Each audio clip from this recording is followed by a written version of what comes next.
palavras de esperança, teu amor, Senhor, e tua graça me alcança.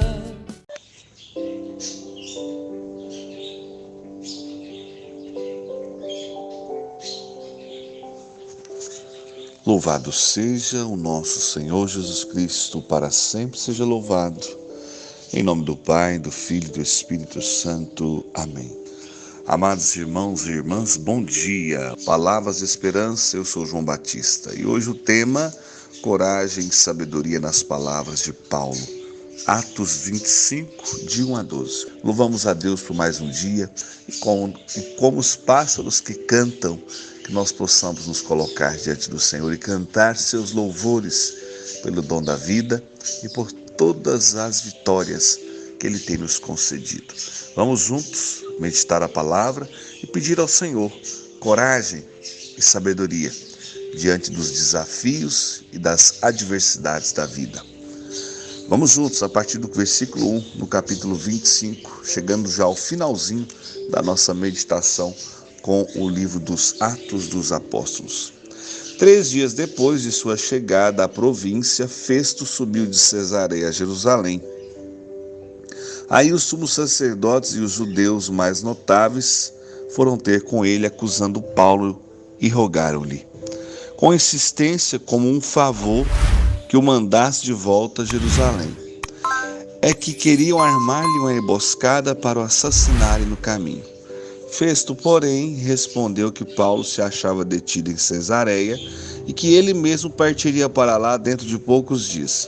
E acrescentou: portanto, os que dentre vós são de prestígio, desçam comigo. Se houver algum crime nesse homem, acusem-no. Demorou-se entre eles cerca de 8 ou 10 dias e desceu a Cesareia. No dia seguinte, sentou-se no tribunal e citou Paulo. Assim que este compareceu, rodearam-no os judeus que tinham descido de Jerusalém e acusaram-no de muitos e graves delitos que não podiam provar. Paulo alegava em sua defesa: em nada tenho pecado contra a lei dos judeus, nem contra o templo, nem contra César. Mas Festo, querendo agradar aos judeus, disse a Paulo: queres subir a Jerusalém e ser julgado ali diante de mim? Paulo, porém, disse: estou perante o tribunal de César, é lá que devo ser julgado. Não fiz mal algum aos judeus, como bem sabes. Se lhes tenho feito algum mal ou coisa digna de morte, não recuso morrer. Mas se nada há daquilo de que esses me acusam, ninguém tem o direito de entregar-me a eles. Apelo para César. Então Festo conferenciou com os seus assessores e respondeu: para César apelaste, a César irás. Palavra do Senhor, graças a Deus. Estou dizendo que muita coisa que nós vemos hoje é um grande circo, é um grande teatro. Como nesse caso, já tinham tentado de tudo acusar Paulo, mas não tinham conseguido. E como eu dizia na pregação, acho que de ontem, né? Então, ontem eu falava a respeito da verdade, né? A verdade libertadora que Paulo carregava no coração. E mais uma vez hoje a liberdade, ou melhor, a verdade de Paulo incomoda. Tanto é que tentam armar para ele novamente. Vocês viram aqui? Eles queriam de todo jeito que mandasse de volta para Jerusalém, porque no caminho iriam matá-lo, iriam armar uma emboscada para matar ele. Porque sabiam que com a verdade, com aquilo que eles tinham de argumento, Paulo não seria condenado. Ele podia ir em qualquer instância que ele não seria condenado. Por quê? Porque ele dizia a verdade, a não ser que armassem para ele. Porque nós vamos ver nos próximos relatos aí que estavam fazendo de tudo para agradar os judeus.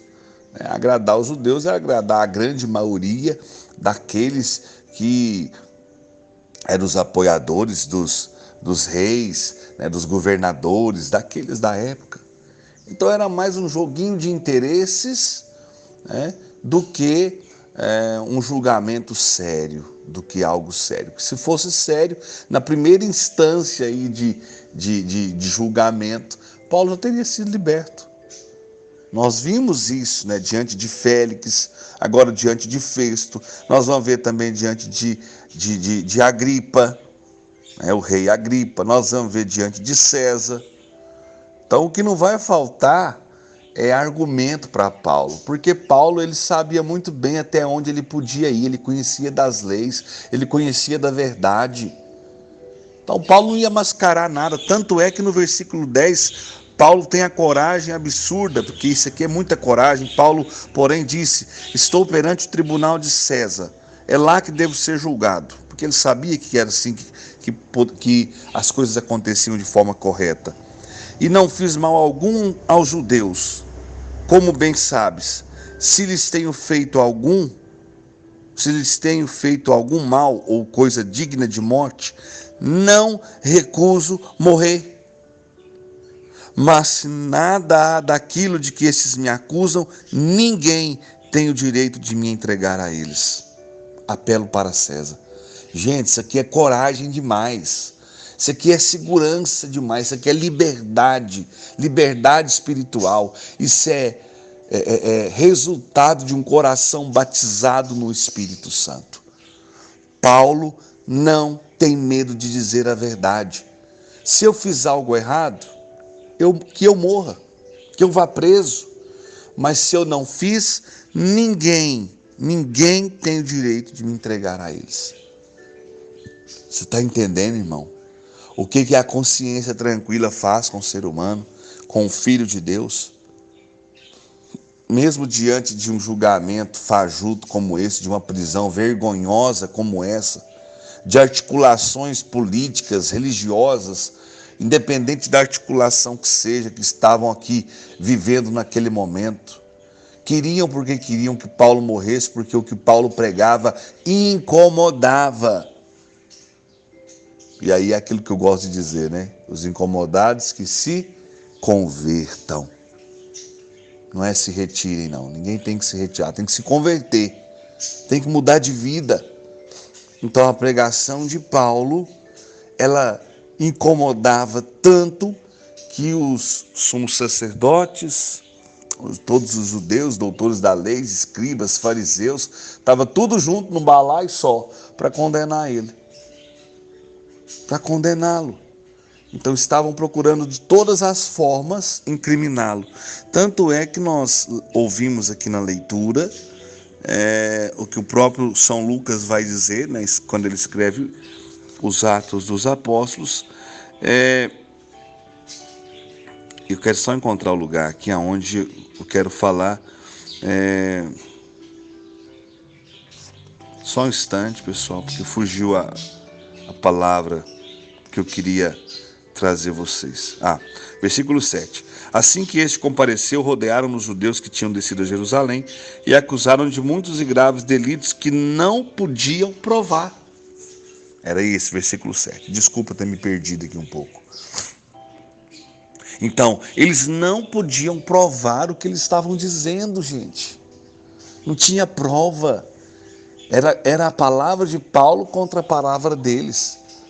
Só porque contra os fatos verdadeiros que Paulo apresentava, não tinha um argumento.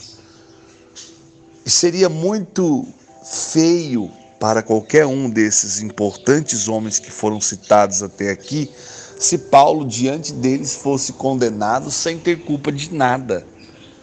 Seria uma discrepância muito grande, uma vergonha muito grande. E eles vão dizer, todos eles até agora dizem a mesma frase. Eu estava lendo aqui o capítulo 25 e parte do 26, todos disseram a mesma coisa: não vejo nesse homem erro algum, não vejo nesse homem culpa alguma. Imagina a raiva que os judeus e os demais que estavam ali querendo condenar Paulo não ficavam, né? Eles devem pensar assim: era tão fácil só mandar esse homem para Jerusalém, e no caminho a gente acabava com tudo isso, né? Pensa que ponto nós chegamos, né? Que ponto chega o ser humano. Eu fico impressionado quando aparece um que incomoda muito. Hoje, então, com a mídia, meu Deus do céu, quando eles pegam uma pessoa para Cristo aí na mídia, pode ser quem for, pode ser artista, jogador de futebol, político, a hora que eles querem pegar uma pessoa para destruir a vida delas, eles conseguem. É impressionante o que a mídia faz em todos os meios de comunicação, né? Então hoje, quando a gente quer falar algo, né, quando a gente quer expor a nossa opinião muitas das vezes a gente tem que ouvir calado o que os outros falam, mas se a gente dá a nossa opinião da forma que a gente acredita, a gente ganha um monte de título: racista, homofóbico, desrespeita as minorias, e aí vai, né? E a opinião, não estou falando minha não, estou falando no contexto geral de sociedade. Então hoje o que não falta a gente tem que ouvir a opinião dos outros, a gente tem que concordar com tudo que os outros falam, mesmo que a gente não concorde, mas se a gente coloca a nossa opinião, se a igreja coloca aquilo que ela acredita, não é nem opinião, a igreja é isso, a igreja é aquilo, então hoje realmente está um pouco difícil. Como diz uma frase que eu recebi recentemente: descobri há muito tempo que a Terra não é redonda, ela é chata. Então, assim, tem ficado às vezes até um pouco insuportável, né? Todas as situações. Então hoje querem tratar como crime tudo. Até eu brincava esses dias com um amigo meu, nós dois estamos assim bem carequinha, sabe? Hoje tá ficando perigoso, hoje não pode chamar nenhuma pessoa de careca, né? Aí eu brinquei que ele, quando eu cheguei lá, o careca, e ele, ó, de processo. Ô gordinho, antigamente, não sei se porque as coisas eram, sei lá, né? Tão simples, ninguém levava isso na maldade se eu chamasse uma pessoa de gordinho, de carequinha, ou de qualquer outro apelido que fosse, né? Hoje nós, infelizmente, tudo se tornou um crime, né? Não estou dizendo que é certo humilhar pessoas, não estou dizendo que é certo desrespeitar as escolhas das pessoas, aquilo que elas vivem. Eu sou totalmente contra qualquer tipo de preconceito, racismo. Eu sou alguém que eu sei disso e tenho inúmeros irmãos que confirmam isso, do meu carinho. Boa parte dos meus amigos, por exemplo, são negros, são pessoas que eu tenho um amor imenso por eles, são de dentro da minha casa e nunca ouvirão um desrespeito da minha parte. Eu sou muito grato a todo filho de Deus, independente de cor, de raça, do que escolheu viver. Eu tenho amigos que são homoafetivos, eu tenho o maior respeito por eles, eles sabem, eles ouvem as palavras de esperança. Ninguém nunca viu aqui eu desrespeitar alguém. E sabe, e às vezes falta essa tolerância, esse respeito por parte de cada um de nós, né? Não cabe a nós o julgamento, Deus é que sabe de todas as coisas, Deus é que sabe aquilo que realmente cada um carrega dentro do seu coração, né? Então, agora, João, o que tem isso a ver com o que a leitura está dizendo? Coragem e sabedoria nas palavras de Paulo. Hoje nós estamos precisando de muita coragem. Coragem de colocar a verdade daquilo que nós acreditamos, mas ao mesmo tempo muita sabedoria. Por que Paulo até aqui não tinha sido condenado? Porque Paulo tinha vivido de forma corajosa e sábia a fé que ele tem em nosso Senhor Jesus Cristo. E hoje nós precisamos fazer da mesma forma. Ter a coragem, mas principalmente a sabedoria. Saber realmente como falar, o que falar, de que jeito falar.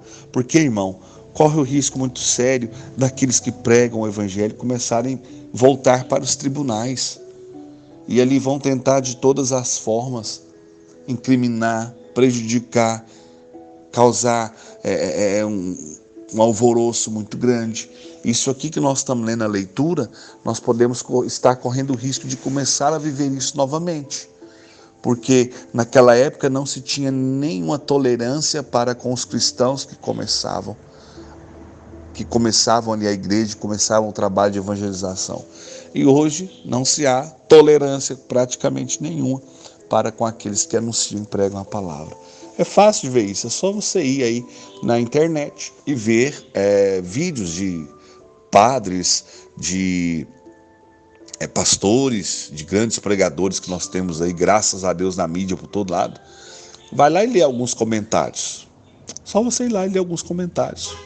Um sacerdote muito querido, né? Eu conheço, esses dias ele fez uma pregação e ele fez ali uma explicação sobre a questão da forma que as pessoas tratam os animais hoje, né? Que muitos animais são tratados muito melhor do que um ser humano.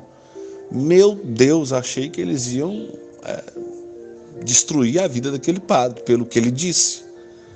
E ele, na minha opinião, ele não disse nenhuma mentira, né? Mas a forma que ele disse não agradou uma grande maioria, né? E é o mesmo que eu faço aqui. Eu já percebi que algum dia que eu toque algum assunto diferente, as pessoas saem do grupo Palavra de Esperança, né? Paciência. Eu estou com umas 10 pessoas querendo entrar no grupo, então se alguém sai eu coloco outro. Não posso obrigar ninguém a ficar, eu não vou luxar ninguém, né? Ninguém é obrigado a estar no grupo, ninguém é obrigado a ouvir a mensagem. Mas se ouve a mensagem, reflita sobre o que está sendo pregado. Eu procuro sempre ter muito cuidado nas palavras. E Paulo aqui ele mostra com clareza que por que eu vou ter medo da morte? Primeiro, porque eu tenho a consciência tranquila do que eu fiz. Eu não falei nada disso. Eu não desrespeitei ninguém. Eu não causei problema para ninguém. Eu vou ter medo dela por quê? Então eu quero os meus direitos, aquilo que é certo da minha parte, e eles vão ter que provar o que eles estão falando. Caso contrário, como que eu vou ser julgado se eu não cometi nenhum delito, nenhum erro? Então aquilo que Paulo falava e fazia deixava esse povo muito irritado. Que nós possamos ter sabedoria e coragem, irmãos, porque os tempos não são fáceis, a luta dos cristãos está só começando e é preciso realmente assumirmos o nosso posto. Caso contrário, nós não conseguiremos cumprir a missão que é confiada a cada um de nós. Glórias ao Pai, ao Filho e ao Espírito Santo, como era no princípio, agora e sempre. Amém. Senhor Jesus, diante da sua presença, neste dia de hoje, nessa sexta-feira, eu vos peço sabedoria para lidarmos com as adversidades dos tempos que hoje vivemos e coragem para não nos calarmos diante de tudo aquilo que se levanta contra nós. Tu és o nosso Deus, a quem nós amamos e confiamos a vós a nossa vida, a nossa família, a nossa missão e todos aqueles que nós amamos, todos aqueles que pediram as nossas orações. Que o Senhor abençoe cada um dos meus irmãos e irmãs que ouvem nesse dia de hoje a palavra de esperança. Derrama sobre a vida de cada um deles muito discernimento, muita sabedoria e muita coragem, para que possam testemunhar o Evangelho, onde quer que estejam, assim como Paulo, que de forma ousada e corajosa testemunhava que Jesus Cristo é o Senhor da sua vida e que Ele está vivo e ressuscitado no meio de nós. Em nome do Pai, do Filho e do Espírito Santo. Amém. Obrigado a todos e sede santos como Deus é santo. Bom dia. Pois só tu tens, Senhor, palavras de esperança, teu amor, Senhor, e tua graça me alcança.